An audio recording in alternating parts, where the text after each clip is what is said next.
paano ko ito donate? So, Mabibigyan sa akin pa rin na pera. yung birthday ni Sir.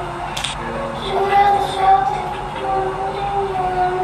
Sobrang natouch ako. Parang may inspire talaga ako kay Mom. The first thing she thought of was ibigay yung kung ano man meron siya. So, May pera ako nang bigay mo na lang yun. Mamili na tayo para yan. Sila na natulungan. Thank you Lord kasi gusto pa rin po kami. Wala yung may pera. Para sabihin natin. yun, I love my mom and sobrang grateful ko na ganun yung tinuturo niya sa amin. Tumulong, hindi lang para sa sarili namin.